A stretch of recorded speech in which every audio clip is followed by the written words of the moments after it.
Telepractice is a service delivery method that uses technology, in this case to deliver audiology or speech-language pathology services to a child or an adult who is physically in a different location than an audiologist or speech-language pathologist, and who, as a result, might otherwise not have access to services from a qualified provider. As telepractice allows us to move service delivery into the home, it opens new doors for family involvement.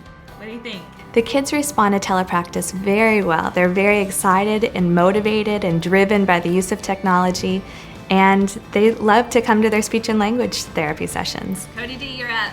Through the years, research outcomes from telepractice studies have shown that from both a clinical standing as well as a patient satisfaction standing, outcomes are consistent with a face-to-face traditional service delivery model, and that spans different ages, different patient populations, and different treatment delivery settings. A key barrier or constraint to delivering services through telepractice is, interestingly enough, state licensing.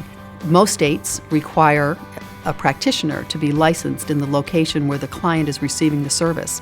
So if telepractice is occurring across state lines, that would mean that the practitioner would need to be licensed, obviously not only in the state where they're located, but also in the state where the client to whom they're delivering the service is located. So the credentialing system is one that needs to go through some changes in order to enable and support the delivery of telepractice services.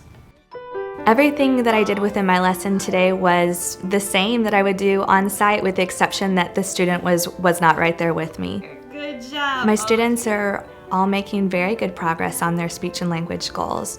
Okay, again, using your good R sound.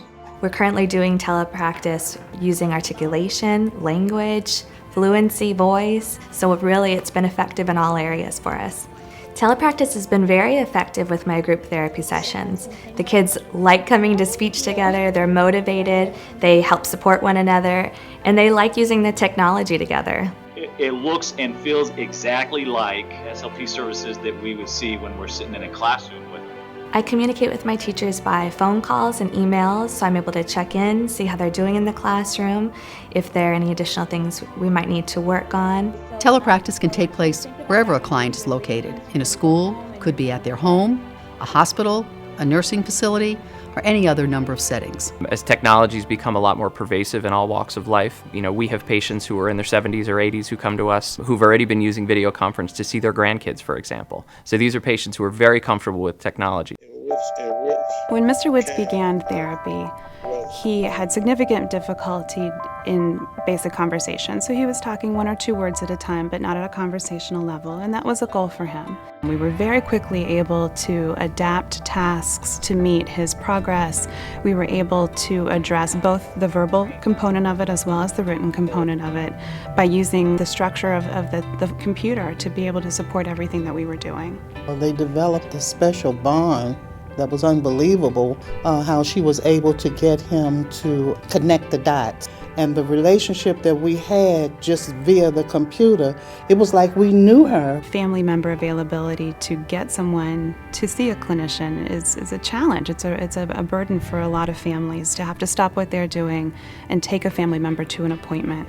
So the telepractice availability of simply dialing into someone's home and meeting them where they are rather than asking them to stop and come to us is, again, another big advantage of the teleformat. Increasingly, telepractice services are being paid for.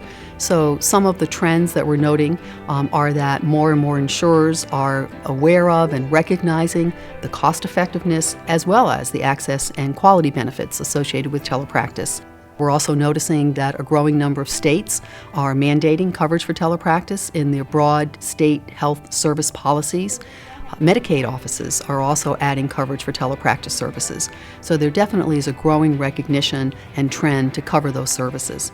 Say under. Well, I think the rationale for telepractice from its beginning has never really changed. We wanted to improve access to care, we wanted to improve efficiencies, we wanted to decrease cost. Over time, with advances in technologies, the way we do this, it's just gotten so much easier. So it's no longer an issue of how.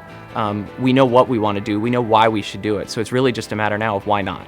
I was watching the things that he was doing, and every step of progress that he made, I was just overwhelmed. The tears, just knowing that my husband is back. Well, it's fun for me because I love working with children. So whether it be on site, through telepractice, I enjoy my job. And so on site, I'm going to give them a high five. Through telepractice, I'm giving a long distance high five.